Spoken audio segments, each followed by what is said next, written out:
Good morning, नमस्कार। Times now Bharat के morning bulletin news उदय में आप सभी का बहुत बहुत स्वागत है। मैं हूं अमित सिंह। बुलेटिन में आप देखेंगे देश और दुनिया की तमाम बड़ी खबरें, वो खबरें जो आज दिन भर का एजेंडा तय करेंगी, वो खबरें जो आपके लिए जानना बेहद जरूरी है। लेकिन सबसे पहले देखिए फटाफट अंदाज में देश और दुनिया की तमाम बड़ी खबरें। देश भर में कोरोना के नए वेरिएंट ओमाइक्रोन का खतरा बढ़ता जा रहा है। अब महाराष्ट्र में भी ओमाइक्रोन का मरीज सामने आया है। इससे पहले कर्नाटक और गुजरात से भी ओमाइक्रोन के मरीज मिले हैं। केंद्रीय गृह मंत्री अमित शाह आज जयपुर में जनप्रतिनिधियों को संबोधित करेंगे। इसके साथ ही बीएसएफ के स्थापना दिवस कार्यक्रम में शामिल होंगे। इससे पहले शनिवार को शाह ने तनोट माता मंदिर में पूजा अर्चना की। इसके साथ ही रोहतास बॉर्डर पर बीएसएफ जवानों के साथ खाना खाया और रात बिताई। पंजाब कांग्रेस के चीफ नवजोत सिंह सिद्धू का एक बार फिर पाकिस्तान प्रेम सामने आया है। सिद्धू ने पाकिस्तान के साथ फिर से कारोबार शुरू करने की वकालत की है। इससे पहले सिद्धू ने इमरान खान को अपना भाई बताया था, जिस पर काफी हंगामा मचा था। जेएनयू में राम के नाम डॉक्यूमेंट्री के प्रसारण को लेकर विवाद शुरू हो गया है। प्रशासन ने इसकी स्क्रीनिंग पर रोक लगा दी है। जेएनयू प्रशासन का कहना है कि छात्रों के समूह ने छात्र संघ से अनुमति नहीं मांगी है। इसके साथ ही इस तरह की अनाधिकृत गतिविधि विश्वविद्यालय परिसर के सांप्रदायिक सद्भाव और शांतिपूर्ण वातावरण को बिगाड़ सकती है। केंद्रीय मंत्री पीयूष गोयल ने शनिवार को चक्रवात जवाद से निपटने को लेकर समीक्षा की। मौसम विभाग के मुताबिक तूफान जवाद शनिवार को कमजोर होकर एक गहरे दबाव में बदल गया और आज पूरी पहुंचने तक इसके और कमजोर पड़ने की संभावना है। संयुक्त किसान मोर्चा ने सरकार से बातचीत के लिए कमेटी का गठन किया है। किसान नेता राकेश टिकैत ने बताया कि ये कमेटी सरकार से बात करेगी। इसके साथ ही टिकैत ने जानकारी दी है कि 7 दिसंबर को संयुक्त किसान मोर्चा की बैठक होगी। केंद्रीय गृह मंत्री स्मृति ईरानी आज एक दिवसीय अमेठी दौरे पर रहेंगी, जहां वो तिलोई सीएचसी में आयोजित जन स्वास्थ्य मेले में शामिल होगी। इसी के साथ ही वो बस स्टेशन के साथ विभिन्न परियोजनाओं का लोकार्पण और शिलान्यास करेंगी। यूपी के डिप्टी सीएम केशव प्रसाद मौर्य ने अखिलेश यादव को लेकर विवादित बयान दिया है। अंबेडकर नगर में मौर्य ने अखिलेश यादव को अखिलेश अली और जिन्ना बताया है। इसके अलावा उन्होंने कहा है कि अखिलेश यादव पिछड़ों के नाम पर राजनीति करने की कोशिश कर रहे हैं, यह अवसरवाद है। आरजेडी अध्यक्ष लालू यादव ने एक बार फिर जातीय जनगणना के मुद्दे को गरमा दिया है। दिल्ली में लालू यादव ने सख्त लहजे में कहा कि वो जातीय जनगणना लागू कराने के लिए आंदोलन करेंगे। सभी पार्टी के लोग तैयार हैं। बिहार सरकार अपने खर्चे पर जातीय जनगणना करवाए। मुंबई पुलिस ने पूर्व कमिश्नर परमवीर सिंह के खिलाफ चार्जशीट दाखिल की है। जबरन वसूली के कई मामलों का सामना कर रहे परमवीर सिंह के खिलाफ ये पहली चार्जशीट है। गोरेगांव वसूली केस में परमवीर सिंह का नाम शामिल है। 2 दिन पहले ही महाराष्ट्र सरकार ने परमवीर सिंह को जबरन वसूली के आरोपों में निलंबित कर दिया है।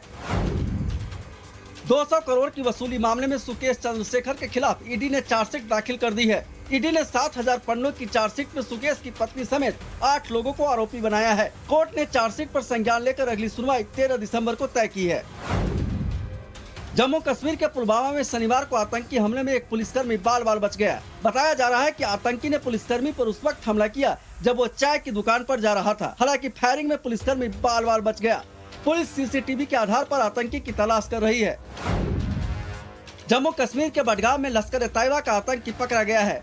आतंकी के पकड़े जाने के बाद कई महत्वपूर्ण जानकारी मिलने की बात सामने आ रही है। इनकम टैक्स रिटर्न फाइल करने की आखिरी तारीख 31 दिसंबर है। अगर समय रहते आईटीआर फाइल नहीं किया गया तो 10,000 रुपए का जुर्माना भी हो सकता है। आयकर विभाग से नोटिस मिल सकता है। समय पर आईटीआर फाइल करने से जुर्माने के साथ ही कई परेशानियों से बचा जा सकता है। शताब्दी और दुरंतो एक्सप्रेस में अब यात्रियों को खाना मिल सकेगा। पश्चिमी रेलवे की शताब्दी और दुरंतो एक्सप्रेस ट्रेनों में भोजन के साथ ऑनबोर्ड खानपान सेवाएं फिर से बहाल करने का फैसला लिया गया है। ये सेवाएं 10 दिसंबर से फिर से शुरू हो जाएंगी। आपको बता दें कि कोरोना की वजह से इन ट्रेनों में ऑनबोर्ड खानपान की सेवाएं बंद कर दी गई थी।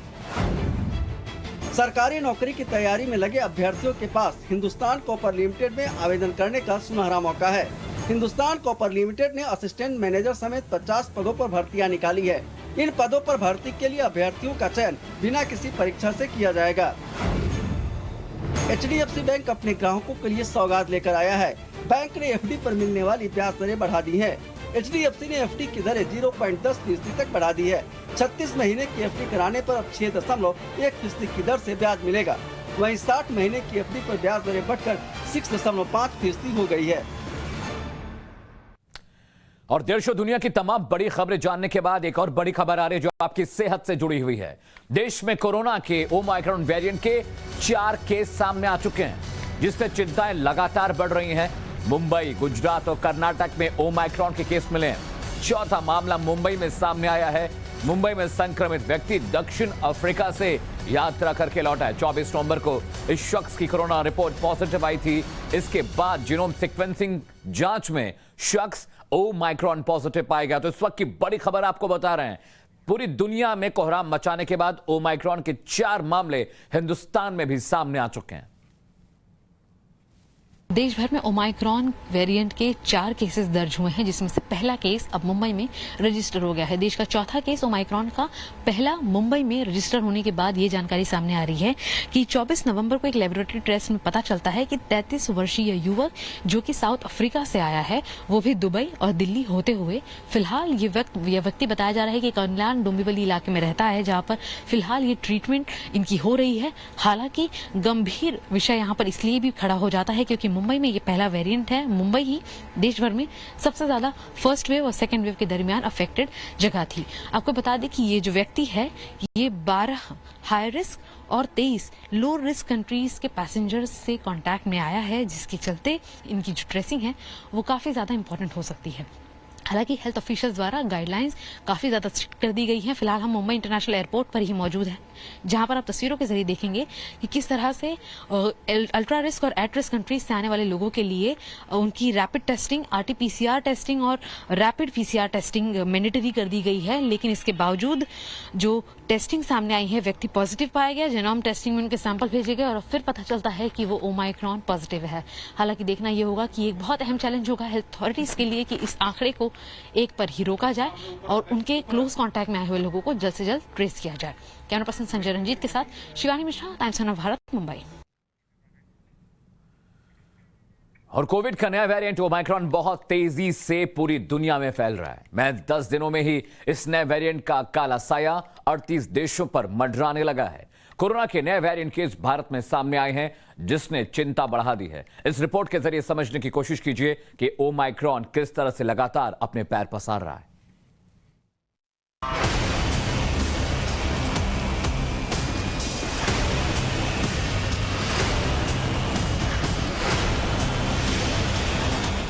हिंदुस्तान में ओमाइक्रोन का हाई अलर्ट। हिंदुस्तान के 2 और राज्यों में ओमाइक्रोन की दस्तक। हिंदुस्तान में मिले कोरोना के नए वेरिएंट ओमाइक्रोन के 2 और मरीज। हिंदुस्तान में क्या ओमाइक्रोन का आउटब्रेक होने वाला है? हिंदुस्तान में ओमाइक्रोन की एंट्री 2 दिन पहले हो गई थी।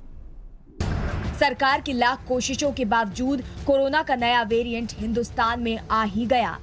आज ओमाइक्रोन के 2 नए केस सामने आए हैं। गुजरात में ओमाइक्रोन का केस मिला है। जामनगर में 60 साल के बुजुर्ग ओमाइक्रोन से संक्रमित मिले हैं। पुणे की लैब ने यह कंफर्म किया है। गुजरात के बाद मुंबई में भी ओमाइक्रोन का केस मिला है। कोरोना के नए वेरिएंट ओमाइक्रोन के देश में अब 4 केस हो गए। इससे पहले कर्नाटक में ओमाइक्रोन के 2 मरीज मिले थे। कोरोना के नए वेरिएंट ओमिक्रॉन ने देश में दस्तक दे दी है। कुल मामले जो हैं अब वो 3 हो चुके हैं। आज कुछ दिन पहले वो 2 मामले हमें कर्नाटक में देखने को मिले थे और उसके साथ आज गुजरात के जामनगर से ये ओमिक्रॉन वेरिएंट मिला है। विदेशों से आने वाली ये आफत इस वक्त एक बहुत बड़ी चिंता का सबब है। चाहे वो स्वास्थ्य मंत्रालय की हम बात करें, उन्होंने 6 राज्यों को इस वक्त चिट्ठी लिखकर ये समझाया है कि जो मामले इस वक्त बढ़ रहे हैं उस पर ख्याल देना होगा। वो टेस्ट, ट्रैक और ट्रीट की जो हम बात करते हैं उसका खास ख्याल रखना होगा। कुछ जिले हैं जहां पर अभी भी वो कोविड के मामले बढ़ रहे हैं। कोविड के मामलों को अगर रोका जाए तो कोई भी वेरिएंट आगे नहीं बढ़ेगा। इस चीज को हमेशा ख्याल में रखना होगा और इसी की तैयारी अब केंद्र सरकार भी कर रही है। जहां एक और हिंदुस्तान में ओमाइक्रोन के मामले सामने आ रहे हैं, तो वहीं दूसरी ओर कोलकाता एयरपोर्ट पर ना ही किसी की स्क्रीनिंग हो रही है और ना ही वैक्सीन सर्टिफिकेट देखा जा रहा है। सर आप कहाँ से आ रहे हैं अभी? बेंगलुरु से। बेंगलुरु से। सर आप इस हवाई अड्डे में उतरने के बाद किसी ने आपसे वैक्सीन सर्टिफिकेट मांगा? अभी तक किसी ने नहीं मांगा। कोलकाता एयरपोर्ट में कोई वैक्सीन सर्टिफिकेट नहीं मांगा? नहीं मांगा हमसे। और अंदर में कोई टेम्परेचर चेक किया आपका? जी नहीं। कुछ नहीं हुआ? यानी आप जहाज से उतरे, बैगेज कलेक्ट किए, बाहर आ गए? जी बिल्कुल। फ्लाइट से उतरने के बाद बाहर निकलने तक किसी ने आपसे कुछ नहीं मांगा? जी नहीं। आपके पास डबल वैक्सीन का सर्टिफिकेट है? यस।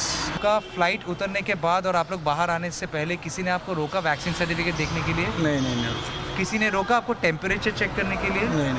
और RT-PCR रिपोर्ट कुछ नहीं मांगा? कुछ नहीं। सर आप फ्लाइट से उतरे, बैग कलेक्ट किए, बाहर आ गए? यस। किसी ने नहीं रोका? नहीं। ओमाइक्रोन वेरिएंट लगभग 10 दिन पहले सामने आया था और इन 10 दिनों में ये वेरिएंट दुनिया के 38 देशों में फैल चुका है। हालांकि अच्छी बात यह है कि ओमाइक्रोन वेरिएंट की वजह से अभी तक किसी मरीज की मौत नहीं हुई है। इसके साथ ही WHO का वो बयान काफी डराने वाला है, जिसमें उन्होंने कहा है कि अगले कुछ महीनों में यूरोप के आधे से ज्यादा कोविड मामलों का कारण ओमाइक्रोन ही होगा। अमेरिका में कोरोना के 1,56,000 नए मामले सामने आए हैं, जो 3 महीने में सबसे ज्यादा है। कोविड के बढ़ते हुए केस डरा रहे हैं, लेकिन हिंदुस्तान में इस नए वेरिएंट के खिलाफ जंग की तैयारी भी काफी तेज हो गई है। हमारे पास रिजर्वायर बैग वाला ऑक्सीजन मास्क है, इससे हम 80 to 90% ऑक्सीजन तक दे सकते हैं। ये सेकेंड वेव कोविड में भी बहुत हमारी हेल्प किया था। फिर ये बाइपेप मशीन है, ये रेस्पिरेटरी सपोर्ट भी देती है और ऑक्सीजन सपोर्ट भी देती है। It also helped a lot. फिर हमारे पास ये है ऑक्सीजन कॉन्सेंट्रेटर, ये रूम एयर से डिराइव करता है और ऑक्सीजन बनाता है। इसने होम थेरेपी में भी बहुत हेल्प किया है और हॉस्पिटल एनवायरनमेंट में भी हेल्प किया है। ये लो डोज ऑक्सीजन कॉन्सेंट्रेशन, मतलब फ्लो रेट जहाँ कम ज़रूरत हो उसके लिए बहुत अच्छी चीज़ है। ये आपको जैसे लो फ्लो रेट के लिए है, जहाँ हाई फ्लो रेट्स की ज़रूरत है, जब सीवियर निमोनिया हो गया तो हमें हाई फ्लो नेजल कैनुला, ये इक्विपमेंट बहुत हेल्पफुल है। ओमाइक्रोन को लेकर दुनिया में पैनिक का माहौल है। हर कोई डरा हुआ है और ओमाइक्रोन के बारे में जानना चाहता है। दक्षिण अफ्रीका के गौतेंग में सामने आया ये नया वेरिएंट अब दुनिया में फैल चुका है और काफी तेजी से बढ़ रहा है। नया वेरिएंट फिर आया है, डेल्टा से उसको कंपेयर करूं तो क्या सबसे पहले इस चीज को समझूं? देखिए, डेल्टा के मुकाबले में अभी ये पता चला है, WHO ने भी कहा है कि ये जो न्यू वेरिएंट है, जिसको वेरिएंट ऑफ कंसर्न कहा है, ये 5 से 6 गुना तेज़ी से फैलता है। ट्रांसमिशन का रेट ज़्यादा है। डेल्टा में जहाँ पर रेस्पिरेटरी फेलियर ज़्यादा था, ऑक्सीजन की जो रिक्वायरमेंट थी बहुत ज़्यादा थी और बहुत सीवियर डिजीज़ होता था, डेथ रेट बहुत ज़्यादा थी डेल्टा में। उसके मुकाबले में ये जो वायरस है ओमिक्रॉन, इसमें हल्के सिम्टम्स हैं, माइल्ड सिम्टम्स हैं, हल्का बुखार होता है, बदन में दर्द होता है और वीकनेस आती है। इसके साथ साथ जो कॉम्प्लिकेशन का रेट है वो बहुत कम है ओमिक्रॉन में। तो इसके लिए आपको पैनिक होने की आवश्यकता नहीं है, बहुत ज़्यादा डरने की आवश्यकता नहीं है। जो सबसे ज़रूरी है वो है कि समझदारी से काम लें। इस बीच स्वास्थ्य मंत्री मनसुख मांडविया ने भी ये तस्वीर ट्वीट कर सभी से जल्द वैक्सीनेट होने की अपील की है। हर घर दस्तक अभियान के तहत स्वास्थ्य कर्मी सभी को घर जाकर टीका लगा रहे हैं, जो कोरोना के खिलाफ जंग से सबसे बड़ा और मजबूत हथियार है। Bureau report, times now Navbharat. और कोविड के बाद बात करते हैं इस वक्त की एक और बड़ी खबर की। केंद्रीय गृह मंत्री अमित शाह राजस्थान के जैसलमेर में हैं। आज शाह BSF के 97वें स्थापना दिवस कार्यक्रम में मुख्य अतिथि के तौर पर शामिल होंगे। इसके साथ ही वो परेड का निरीक्षण भी करेंगे। इसके बाद अमित शाह जयपुर पहुंचेंगे, जहां पर शाह प्रदेश बीजेपी की कार्य समिति, जनप्रतिनिधियों को अलग अलग बैठकों को संबोधित करेंगे। इसके साथ ही गहलोत सरकार की नाकामियों पर आज बीजेपी अमित शाह की मौजूदगी में ब्लैक पेपर भी जारी कर सकती है। अमित शाह जैसलमेर के रोहिताश बॉर्डर पोस्ट पर हैं, यहां वो रात्रि विश्राम करेंगे। इससे पहले उन्होंने जवानों को 2 बड़ी सौगात दी। BSF समेत अर्धसैनिक बलों के जवान अब परिवार के साथ 100 दिन रह पाएंगे। दूसरा ये कि गृह मंत्री ने जवानों को हेल्थ कार्ड भी दिया है। पाकिस्तान के साथ हुई 71 की जंग में BSF के जवानों के पराक्रम को उन्होंने सराहा भी है।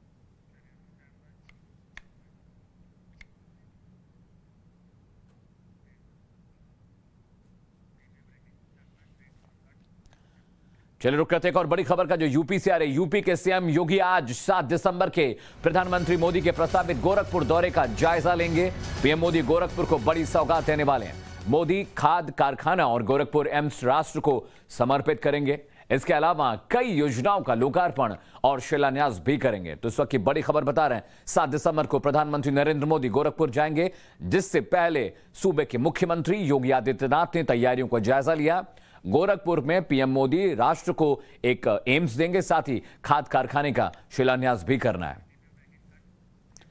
रुक करते एक और बड़ी खबर का, आज अमेठी दौरे पर केंद्रीय मंत्री स्मृति ईरानी हैं। तिलोई में जन स्वास्थ्य मेले में स्मृति ईरानी शामिल होंगी। कई परियोजनाओं का लोकार्पण भी करना है। लोगों से मिलकर जानेंगी कि इलाके में किस तरह की दिक्कतें हैं, किस तरह की परेशानियां हैं। तो लगातार यूपी में चुनाव है और चुनाव से ठीक पहले बीजेपी के तमाम बड़े जो नेता हैं वो यूपी के दौरे पर हैं। प्रधानमंत्री मोदी लगातार यूपी का दौरा कर रहे हैं। स्मृति ईरानी आज अपने क्षेत्र में जाने वाली हैं, लोकसभा क्षेत्र में, और तमाम जो स्ट्रैटेजी मेकर्स हैं वो इस वक्त लखनऊ में डेरा डाले हुए हैं, क्योंकि चुनाव में बहुत कम वक्त बचा है।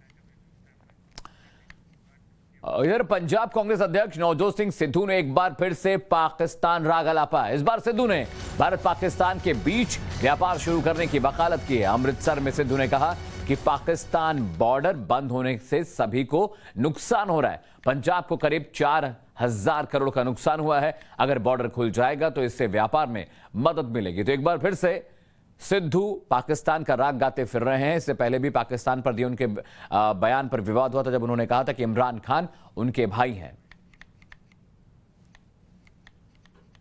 कि भाई जिहड़ा शरारती एलीमेंट है वो ते पोरस बॉर्डर है, उत्थों आउंदा ही आउंदा है, ਉਹਨੂੰ ਕਿਹਨੇ ਰੋਕਣਾ ਹੈ। ਲੇਕਿਨ ਜਿਹੜਾ ਪਾਸਪੋਰਟ ਹੋਲਡਰ ਹੈ ਉਹਨੂੰ ਭਾਵੇਂ ਤੁਸੀਂ ਹੁਸੈਨੀ ਵਾਲਾ ਤੋਂ, ਭਾਵੇਂ ਬੰਗਲਾਦੇਸ਼ ਬਾਰਡਰ ਤੋਂ, ਬੰਗਲਾਦੇਸ਼ ਤੋਂ ਲੈ ਕੇ ਕੱਚ ਪeninsula ਤੱਕ ਬਾਰਡਰ ਖੁੱਲਣੇ ਚਾਹੀਦੇ ਆ। ਬਰਕਤ ਹੀ ਬਰਕਤ ਹੈ। The scope of Indo Pak trade and this 34 countries is 37 billion US dollars. ਅਸੀਂ ਸਿਰਫ 3 ਬਿਲੀਅਨ ਯੂਐਸ ਡਾਲਰਸ ਦਾ ਵਪਾਰ ਕਰ ਰਹੇ ਹਾਂ, ਨॉट इवन 5%। और आपको बता दें, सिद्धू का पाक प्रेम पहली बार नहीं उमड़ा है। इससे पहले 20 नवंबर को करतारपुर में गुरुद्वारा दरबार साहिब के दर्शन करने गए सिद्धू ने इमरान खान को अपना बड़ा भाई बताया था, और अब भारत पाक के बीच व्यापार शुरू करने की वकालत कर रहे हैं। सुनिए। On behalf of Prime Minister Pakistan, सबकी तरफ से आपको खुशामदीद। मेरा बड़ा भाई, Very warm, मेरा बड़ा भाई, उसमें बहुत प्यार। We have been waiting for this day for so long. Yes, very warm welcome. Thank you. God bless. Thank you. Thank you. I am honored. I am honored. ਕਿ ਭਾਈ ਜਿਹੜਾ ਸ਼ਰਾਰਤੀ ਐਲੀਮੈਂਟ ਹੈ ਉਹ ਤੇ ਪੋਰਸ ਬਾਰਡਰ ਹੈ, ਉੱਥੋਂ ਆਉਂਦਾ ਹੀ ਆਉਂਦਾ, ਉਹਨੂੰ ਕਿਹਨੇ ਰੋਕਣਾ ਹੈ। ਲੇਕਿਨ ਜਿਹੜਾ ਪਾਸਪੋਰਟ ਹੋਲਡਰ ਹੈ ਉਹਨੂੰ ਭਾਵੇਂ ਤੁਸੀਂ ਹੁਸੈਨੀ ਵਾਲਾ ਤੋਂ, ਭਾਵੇਂ ਬੰਗਲਾਦੇਸ਼ ਬਾਰਡਰ ਤੋਂ, ਬੰਗਲਾਦੇਸ਼ ਤੋਂ ਲੈ ਕੇ ਕੱਚ ਪeninsula ਤੱਕ ਬਾਰਡਰ ਖੁੱਲਣੇ ਚਾਹੀਦੇ ਆ। ਬਰਕਤ ਹੀ ਬਰਕਤ ਹੈ। The scope of Indo Pak trade and this 34 countries is 37 billion US dollars. ਅਸੀਂ ਸਿਰਫ 3 ਬਿਲੀਅਨ ਯੂਐਸ ਡਾਲਰਸ ਦਾ ਵਪਾਰ ਕਰ ਰਹੇ ਹਾਂ, नॉट इवन 5%।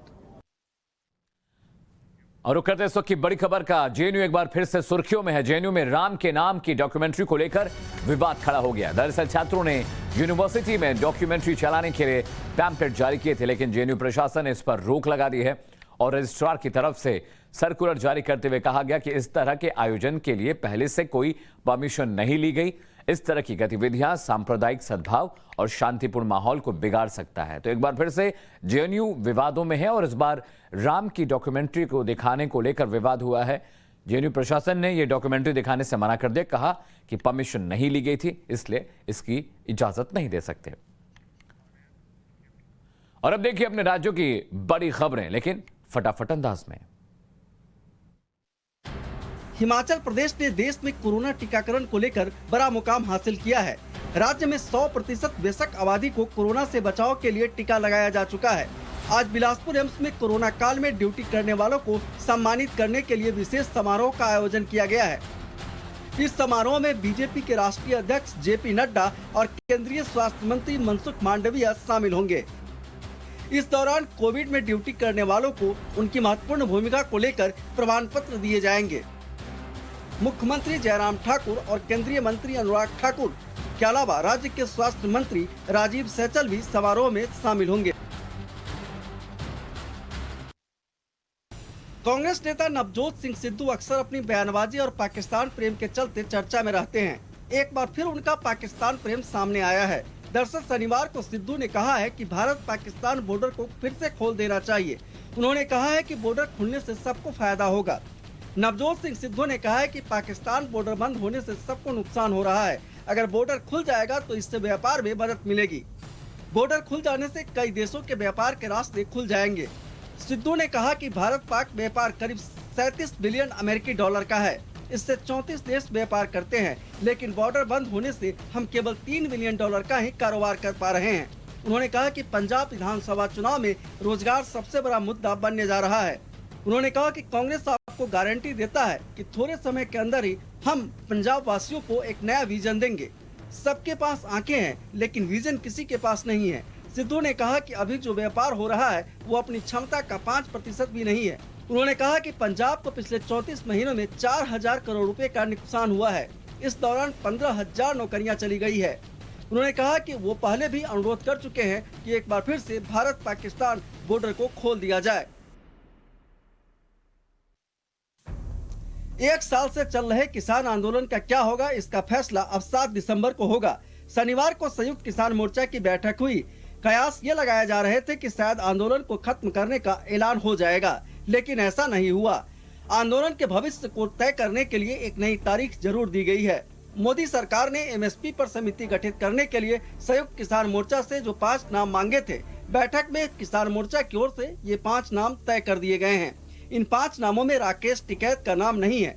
जो 5 नाम तय किए गए हैं उनमें बलबीर सिंह रोजवाल, गुरनाम सिंह चढ़ूनी, युद्धवीर सिंह, अशोक धावले और शिव कुमार कक्का का नाम शामिल है। संयुक्त किसान मोर्चा ने कृषि कानून को वापस लेने को अपनी बड़ी जीत बताया है। मोर्चा के नेताओं ने खास तौर पर पंजाब, हरियाणा, यूपी, उत्तराखंड, मध्य प्रदेश, राजस्थान के किसानों को धन्यवाद दिया। कहा कि इन राज्यों के लाखों किसानों ने दिल्ली के आंदोलन को सफल बनाया है। ओमाइक्रॉन के दहशत के बीच देश में टीकाकरण में जबरदस्त तेजी आई है। शनिवार को एक दिन में 1 करोड़ से अधिक लोगों को वैक्सीन लगाया गया है। स्वास्थ्य मंत्री मनसुख मांडविया ने ट्वीट करते हुए ये जानकारी दी है। स्वास्थ्य मंत्री के मुताबिक हर घर दस्तक अभियान के तहत दुनिया का सबसे बड़ा टीकाकरण अभियान नई ऊंचाइयों को छू रहा है। पीएम नरेंद्र मोदी के नेतृत्व में हिंदुस्तान कीर्तिमान रच रहा है। देश में कोविड टीकाकरण अभियान का शनिवार को 323वां दिन था। स्वास्थ्य मंत्रालय के आंकड़ों के मुताबिक अब तक 89 करोड़ 86 लाख 45,023 लोगों को कोविड टीके की पहली खुराक दी गई है, जबकि 47 करोड़ 63 लाख 57,658 लोगों को दूसरी खुराक भी दी जा चुकी है।